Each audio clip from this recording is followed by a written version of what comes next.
Before we get started, I want to let you know about a couple of upcoming programs. On May 6th in Milwaukee, we have In the Eye of the Storm, Staying Centered in a Personal and Collective Crisis with Ashok Bedi, MD, and Robert B.J. Chakala, PhD. And 5 CEs are available for that course. And again, that's in Milwaukee. We also have an event in Chicago on May 19th, Opening the Closed Heart, a new look at Jungian depth psychology in light of trauma, affect theory, and defense with Donald Kalshed. It'll be a combined supper and lecture event at the Union League Club, which is just next door to the Institute. It's a member-only event, so you just need to either be a member already or become a member to register, and 2 CEs are available. More information about that event is available on the website. Also, we now have 2 self-study CE courses. So this is a new function that we added to the website. We have self-study CE courses where you listen to a recording or watch a video and take a short quiz on the website, and you get CEs that way. The 2 courses we have available right now are Structure and Dynamics of the Psyche with Gus Swick, and then the new one is Approaching the Unconscious with Ken James. So for more information about those, just visit our website. Thanks.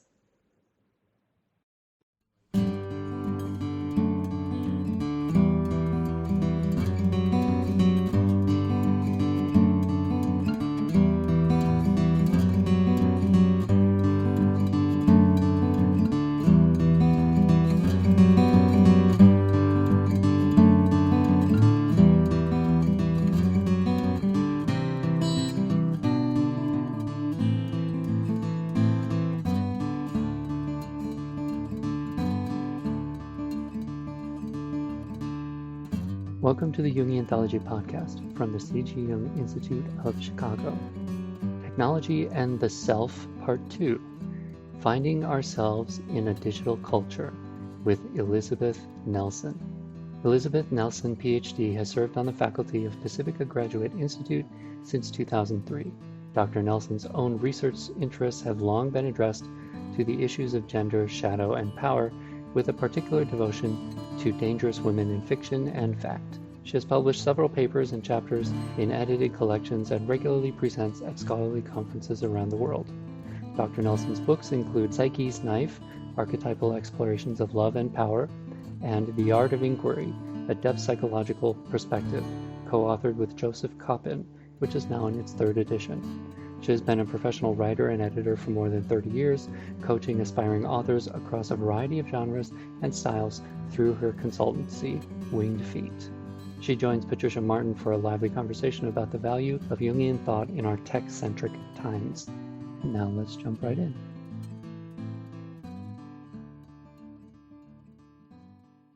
Hi, this is Patricia Martin, and I'll be your host today for Young in the World. And with me today is Elizabet Nelson. Elizabet is a professor at Pacifica Institute, where she draws on her decades of experience in IT to teach courses that explain the impact of digital life on self and soul. Her research interests include personal and cultural expressions of the shadow, gender, and power. She has a particular devotion to dangerous women in text, film, and life. Elizabet is the author of 2 books, The Art of Inquiry, co-authored with Joseph Coppin. Her 2nd book is Psyche's Knife, The Archetypal Explorations of Love and Power.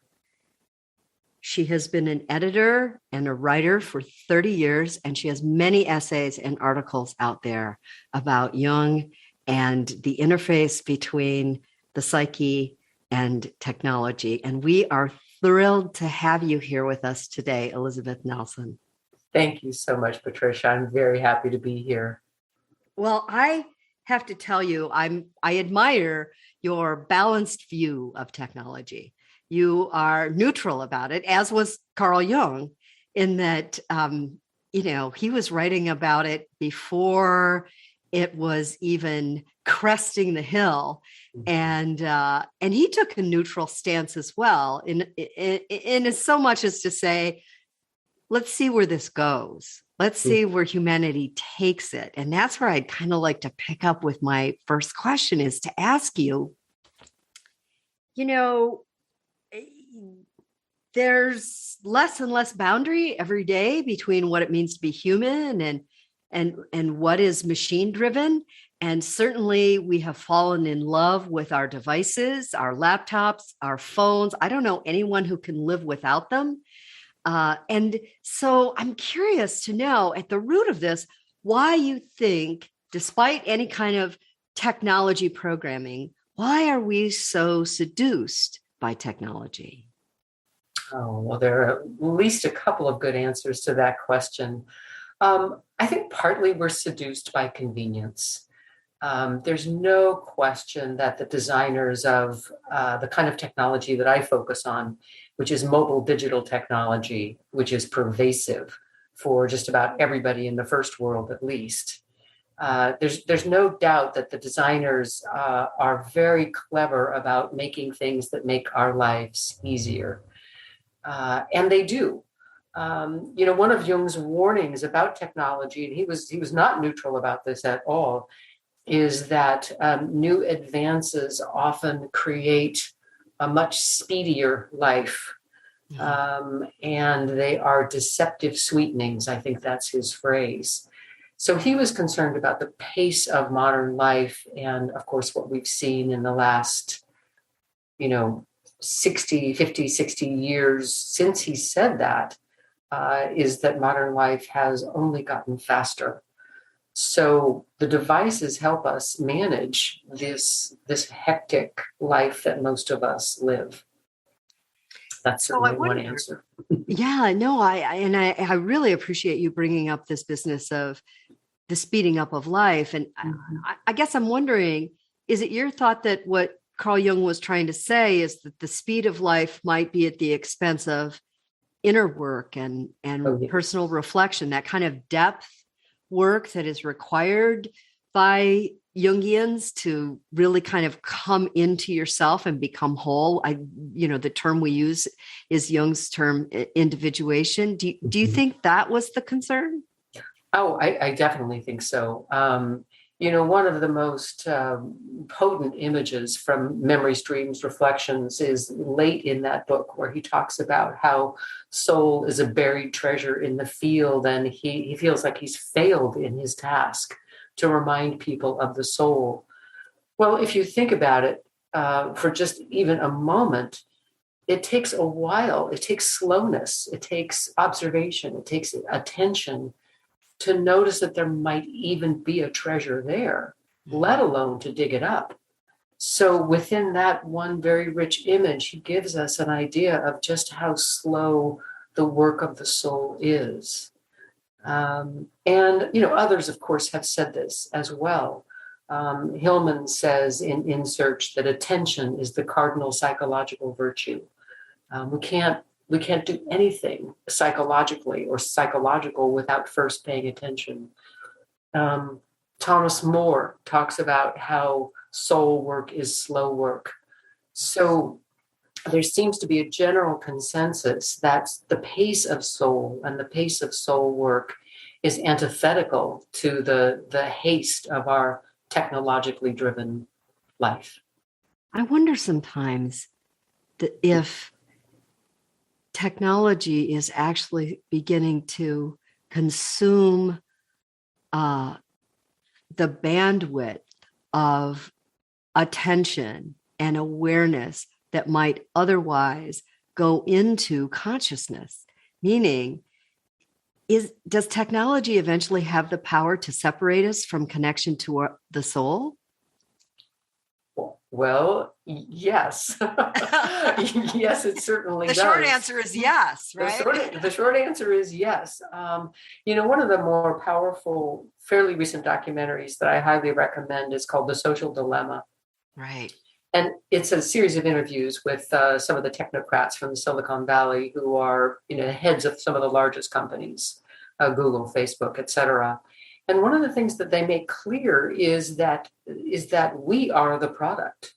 In other words, what Google is selling to its advertisers is our attention. our eyeballs. So there's no question that our attention has been commodified.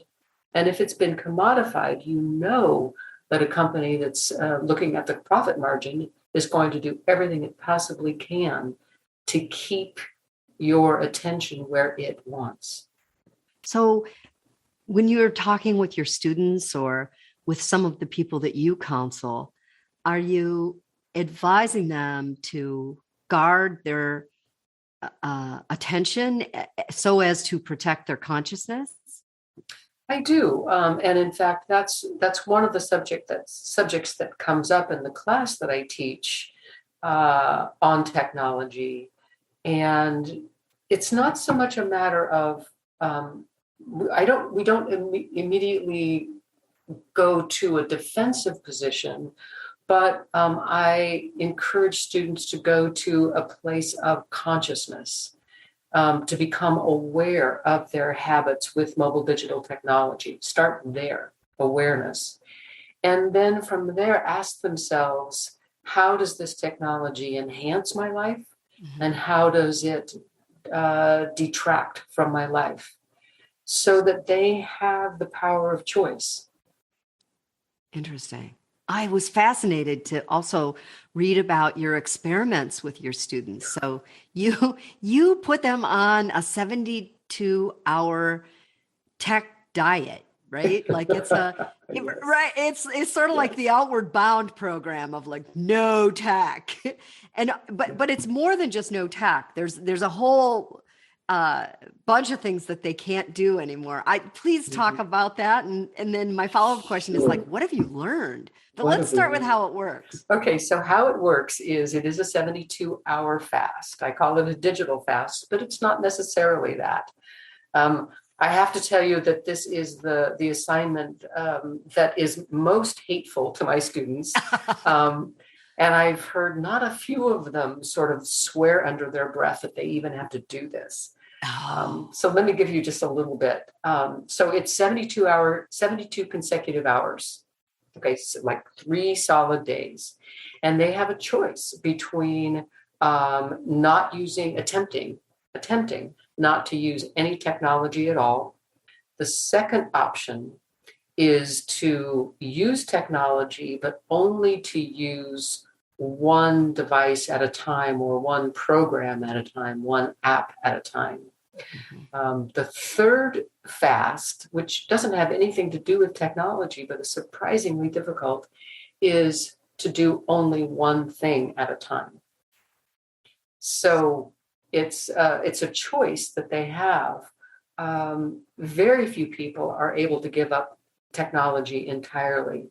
What they have learned is that technology, mobile digital technology, is so interfused in their life that they can't manage their clinical practice without it. They can't manage their calendars without it. They can't go for a workout at the gym without it, because remember, any of the cardio equipment at a gym, for instance, is using all kinds of circuitry. It too is digital. Yeah. Some of them even say, but I can't drive my car. And I realized that's true. Cars these days are about 20 computers loaded into a chassis. Right. That's what a car is. So it's a remarkable assignment. Some of the students discover that they have to prepare for it for days to even begin the fast. They have to let their clients know. They have to let their friends know. They have to let their family know. I'm not going to be available for text or email, or I'm not going to be posting on social media. It's quite a confrontation. Oh, I can imagine. And now, hearing about this, I'm thinking, oh my gosh, think about all the people you would have to negotiate with to say, listen, I'm going to be non-responsive for quite a while. How habitual it is for us to send, kind of micro messages all day long to the people in our inner circles. So what have you learned from watching people go through this? Have you arrived at any conclusions? Well, I certainly have. So I started teaching this course in 2014. So that's 8 years ago. And I noticed that the resistance to the idea of the digital fast was much less in the early years, 2014, 2015. The resistance has grown considerably stronger over the last few years, where students will actively declare that they cannot live without their technology. They simply can't. On the other hand, what many of them report is a new sense of peacefulness, a new sense of eco-awareness, a sense of being a person, an embodied person in the world, on the earth. For many people report little things like food tastes better. Instead of going to the gym, they go for a walk in the neighborhood and they notice more things. Instead of listening to music or scrolling through social media as a distraction while they're in line someplace, grocery store, post office, wherever that is, they're paying attention to the people in line with them and what else is happening. So there's a quality of attention that profoundly changes for them when they are in the middle of this fast. So all those things you just described, I can picture someone standing in line, and I mean, I had to ship a package the other day, and there everybody was standing in line, scrolling their phones, and it's just what we do. Mm-hmm. And this preoccupation with staying engaged somehow with the device is, some people say, well, it's just lazy, but the reality is we're doing it.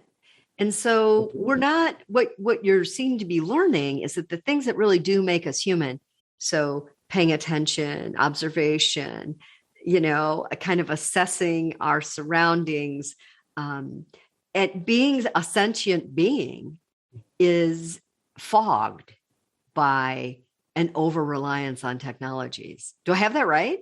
You absolutely have that right. And I would say more than sentience, it's being an embodied being on the earth with everything that means, being our creaturely self, our animal self.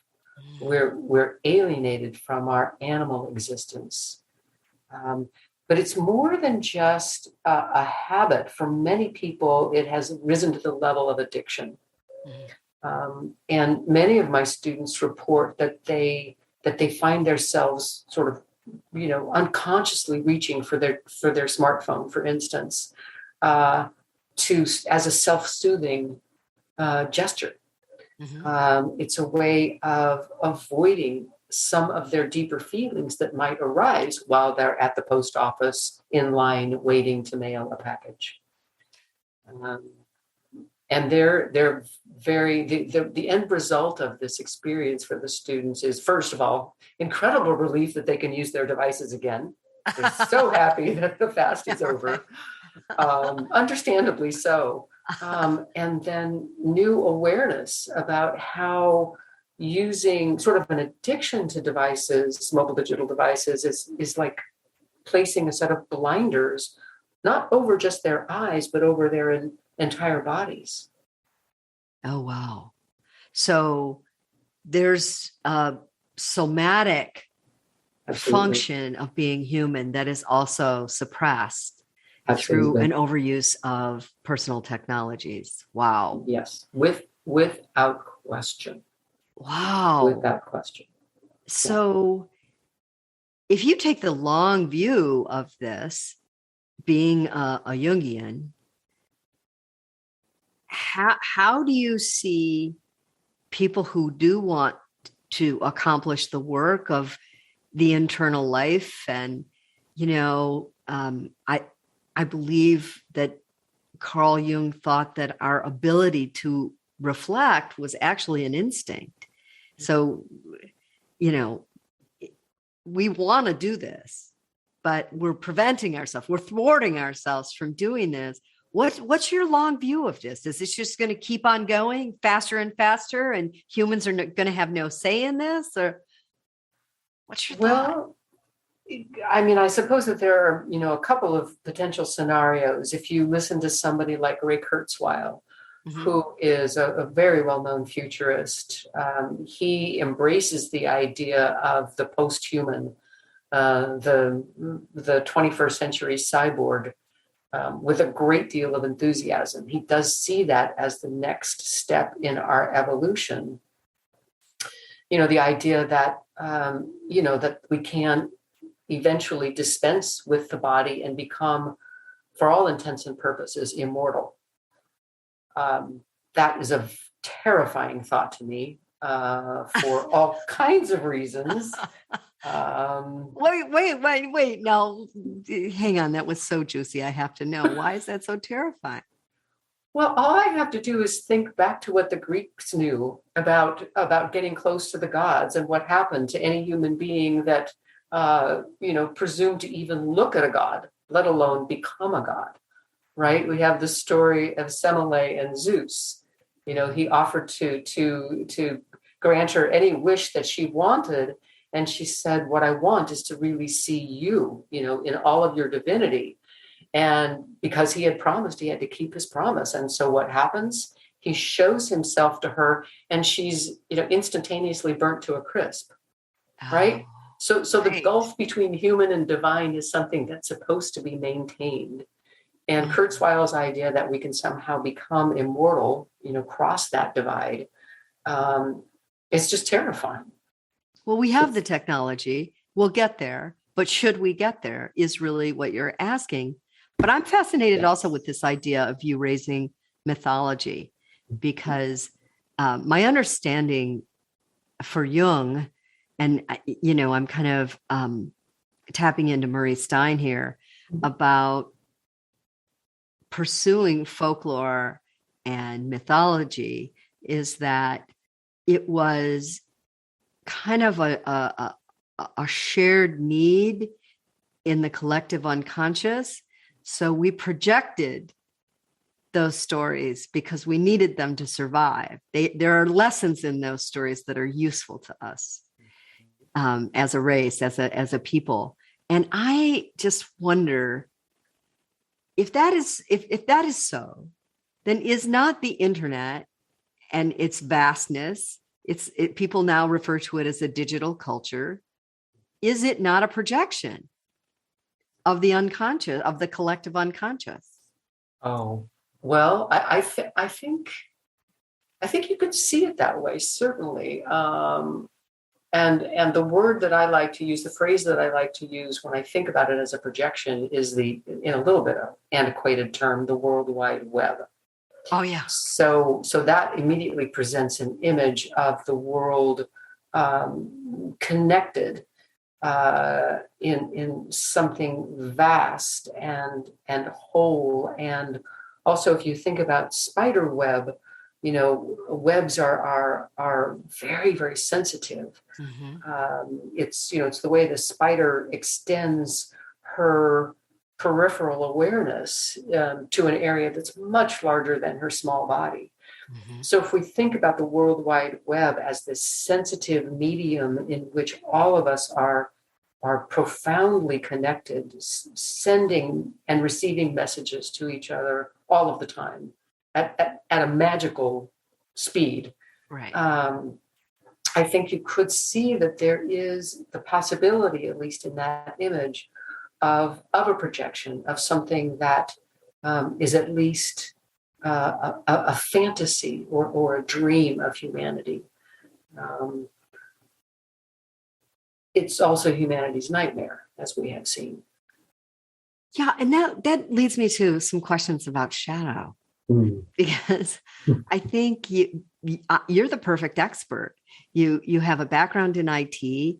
You're a professor at the Pacifica Institute, which teaches Jungian theory, among others. And you are talking about and looking at the culture through the lens of the shadow. Like how are we talking about shadow? What are we suppressing in the shadow? What are we releasing in the shadow?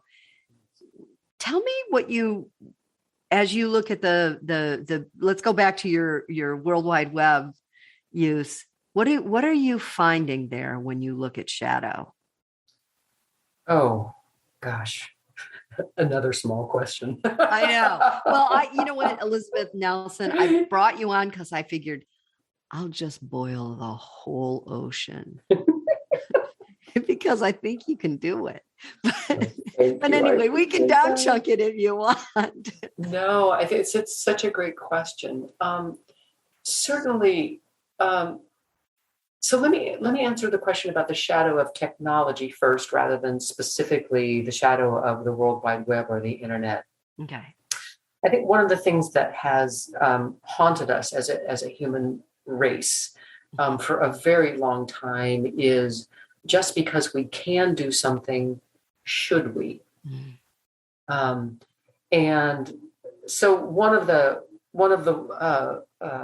sort of prophetic texts that I love to have my students read is Mary Shelley's Frankenstein, written 200 years ago. I've been fortunate. I've been able to teach Frankenstein to graduates and undergraduates for about 20 years. But there's one point at which Victor Frankenstein, who has tremendous vision of what he wants to do, he wants to create a race of beings who will bless him as their God, if you will. He doesn't think for a moment about the life of what he's creating after its birth. So there is, at the moment that the creature opens its eyes, Victor is terrified of what he's created, and he runs away. So right there, we've got an attachment wound, a very severe attachment wound that plays itself out over the course of that story. But there's another moment that I think is even more important in that story that serves as an example of shadow and a warning to technologists, which is that Victor Frankenstein is so in love with his power to create, his ability to create, that he works, again, at this incredible speed. Again, we come back to the theme of haste. And what he says in the first volume of that story is that he had too little time to make a being that was average human size. So average size in 1818 would have been a man about 5.5 feet tall, 5'5", right? Instead, he's in such a hurry that he creates a creature of gigantic stature, almost 8 feet tall is what we're led to believe. Rather than pausing and thinking, how can an 8-foot tall creature be accepted into the human community? Oh, yes. He doesn't think that. He doesn't think ahead about the life of the creature. It's a failure of imagination. And so how I see that as the shadow, as it's playing itself out as the shadow of technologists is again, we can create these amazing things, but let's think about the life that they will lead and the lives that they will change after their birth. Interesting. Those are really big questions. And I think if I could just riff on this for a second, because, coming up as I did in the early days of the internet, there was absolute euphoria about it, that this was really going to change the world. And it did. But I think there was a great deal of optimism that this was going to democratize people, and people were laying all sorts of values on it that were really an outcropping, I think, of people's despair that they had so little control in their lives. I mean, we're also seeing like the rise of young people studying stoicism for the same reason, that we now live in a world that we have to endure not change because we can't change it. These are all pretty dark ideas, that would fall into shadow, I suppose. But now we see that, in fact, it became a gated community and it became heavily commoditized. And oh my gosh, then we see a man like, Elon Musk say, yeah, I'm just buying Twitter. And that was sort of the crescendo. That deal hasn't culminated, but it was a crescendo moment of saying, this is what the World Wide Web has become. It's become another marketplace, period. Do you have hope for it to develop as a culture, or do you think it's just going to continue to be, a marketing scheme and a marketplace and a place where we transact? Well, I think it's always going to be a marketing scheme. I mean, I think the commodification of the internet is well underway. I don't think that's going to stop anytime soon. On the other hand, I think we need to look at what are the positive things that the internet and the mobile digital devices that make it useful have given us. Mm-hmm. And that's where, it's very easy to fall into a polarization around the issue of technology. You're either a technophiliac, you love technology, or you're a technophobe, you fear it, you hate it. And I think it's important to stay in the gray area, to look at what are the things that it offers. So, for example, during the pandemic, I was able to continue teaching graduate students for 27 months using Zoom. Now, the Zoom classroom, I will admit, is wretched in many respects compared to, the live classroom, which I love. But we were able to continue as an institute. We were able to continue working with our students, where our students were able to complete their degrees. So there's something quite magical about this technology that enables community, that makes it possible to speak to somebody, 5,000 miles away, 10,000 miles away, as though, we're sharing an office. Right. Yeah, there's a certain beauty to that as well. Absolutely. Absolutely. And as a researcher, oh my goodness, the internet is incredible. It's also magic. For a researcher, it's magic. Well, I think about this conversation we're having right now, Elizabeth. You've been on my radar screen for quite a while now. And this is magic right here, that we're having this conversation. You're out in California and I'm out in the Great Lakes area. And here we are. And here we are. And I also want to talk a little bit about persona. Yes. Because, the idea that Jung had about persona is that, right, it's our interface between the self and the society. It helps us adapt. And we're now seeing the use of the persona in ways we've never seen it before. So it's writ large. We're on multiple platforms, most of us. We're putting out, a variety. There are multiple selves. That we have a wardrobe of selves. And how do you think about that? I think about it in a couple of ways. First of all, I think it's quite human to have multiple selves.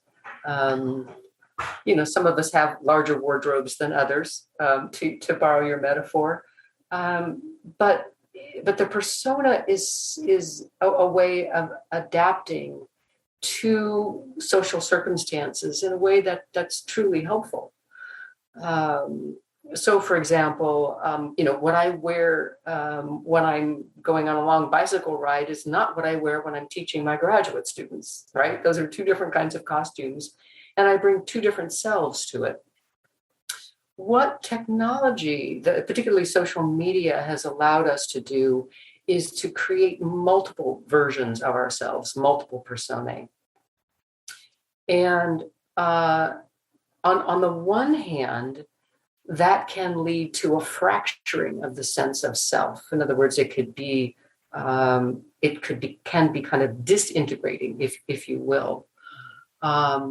Somebody could also use their various personae for deceptive purposes, deliberately creating a version of themselves that they know will get them something. Oh, online dating, perfect example. Online dating is an outstanding example, yes. On the other hand, crafting an online dating profile, I mean, if you really were to take it as a thoughtful exercise of describing yourself to a potential love interest, it can be a very soulful activity. You really have to think carefully about, okay, who am I?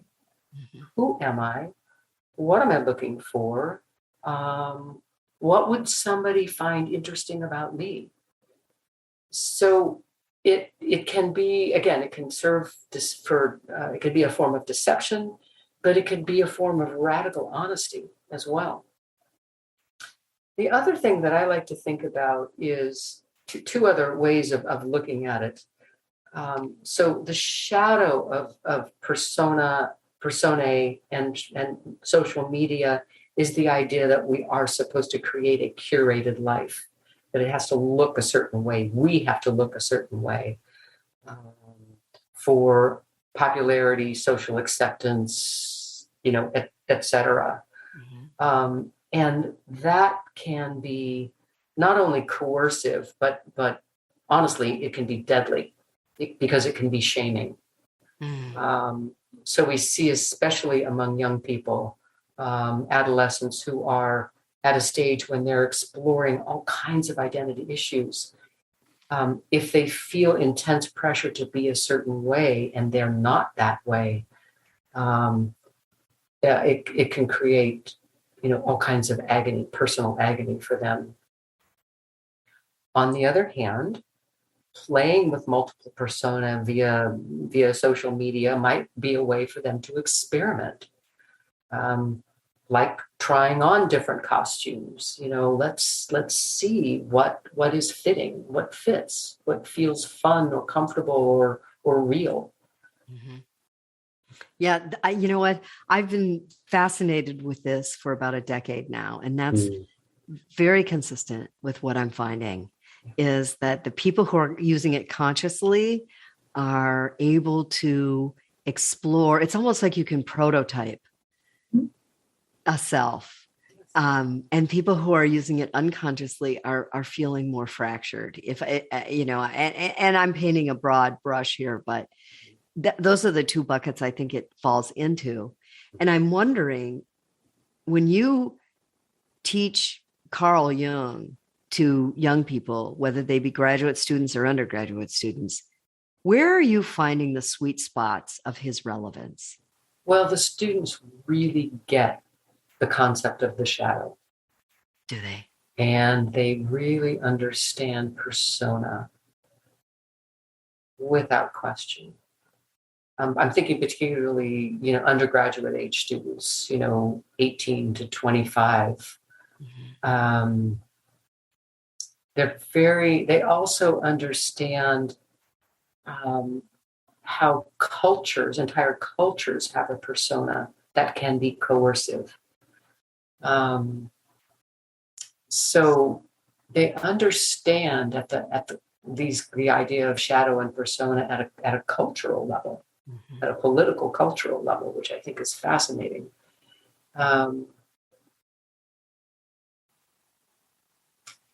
The particular group of undergraduate age people I'm working with right now also relate very well to the idea of trauma and trauma narratives within a family. One of Jung's statements, I paraphrase this a little bit, but one of the statements that gets their attention in a very big way is that the biggest influence on a child's life is the unlived life of the parent. Oh. Now, Freud basically said this too, and Jung said it in a couple of different places. And boy, the eyes just go, They just get really wide. Oh, yeah. Well, that would coincide, I'm guessing, with the age of their parents who are teeing up or in the midst of that midlife crisis, which Jung said is really just facing the fact that you have this unlived life. Yes. And you're either going to choose to live it or not. And in that choice, the second half of your life will be defined. So I can imagine that their eyes flip wide. They do. Yeah, they really do. Yeah. I think about that as well in terms of the internet. And if, how many iterations does a human being have now? My parents grew up, my dad's trajectory is that he was going to work at the same job and retire at General Motors in Detroit. And that was that. And my mother was going to be a mom and a housewife and, raise kids. And then, she was going to have some hobbies and that was that. And of course, life intervenes and a different story was written for their lives. But I sometimes wonder how many selves do we get in the tech world? How many comebacks do we get? How many iterations do we get? Well, again, I think there is a fantasy that you can be anything you want, which, that's very much a puer fantasy, without question. And I think the internet, mobile digital technology probably just feeds that fantasy. Oh, yeah. Yeah, you have to do what's that old adage? Yeah, you have to pray and hope and tie up your horse. Yes. There's still work to be done. There is still work to be done. Yeah, I've seen still quite a bit of puer resistance to grounding yourself in one life, in a real life. And facing limitation, which is facing mortality. I think that is one of, in the spirit of Carl Jung, I think that's one of his deepest wisdoms, is that it's all about experience. And life is here to be lived and experienced. That's where our growth comes, not in wondering and thinking cognitively and hoping, and that our experience will grow us and teach us and guide us in the direction that we need to go. That if we have software, the soul has an understanding, a need. The self knows what it wants. Self does know what it wants, but then there is the question of: are you listening to the self? Are you listening to your soul? Are you observing the soft nudges from your soul, or does it take a louder or more forceful message to get through?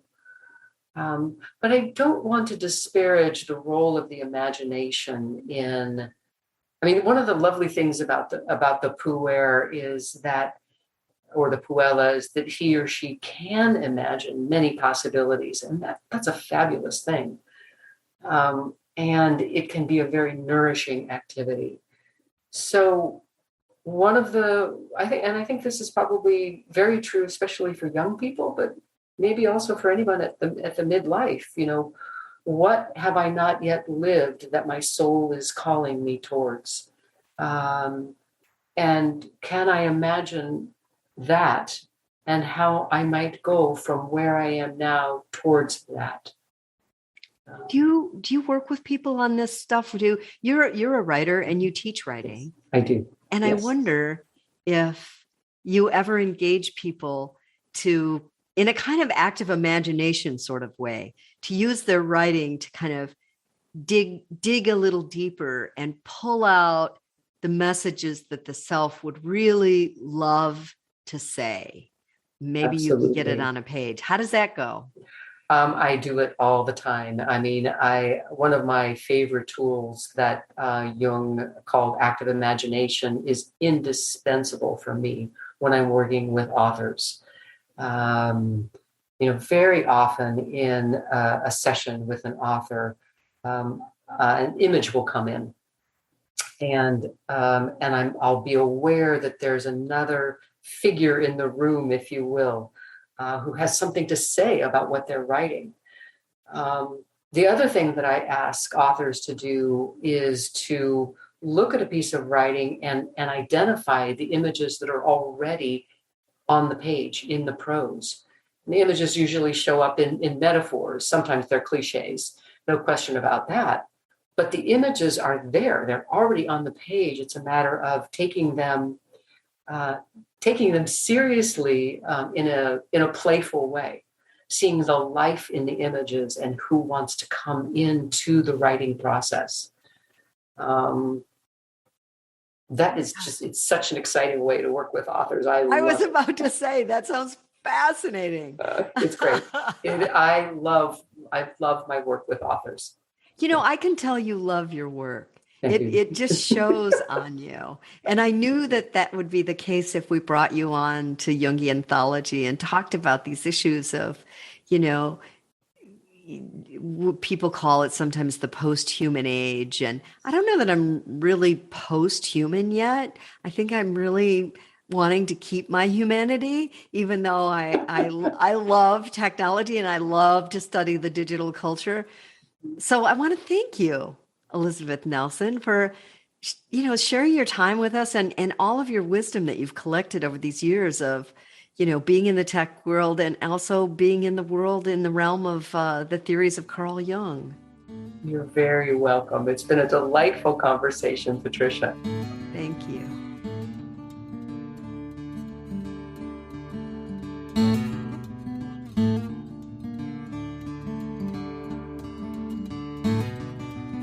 Thanks for listening. If you'd like more information about training programs, archives, this podcast, or to find a Jungian analyst near you, visit our website, jungchicago.org. Thank you to our 2021 donors who gave at the contributing member level or above: the Arlene M. Feiner Trust, Barbara Anand, Arlo and Rena Compan, Judith Cooper, Kevin Davis, George J. Didier, Mary Doherty, Carl and Patricia Greer, Ryan Mayer, Patricia Martin, Boris Matthews, Sue Rosenthal, Diane Sherwood, Debbie Stutzman, Lawrence Chad Tingley, Alexander Wayne and Lynn Kopp, Gerald Weiner, and Ellen Young. You can also become a supporter of this podcast by visiting our website, jungchicago.org. Thanks.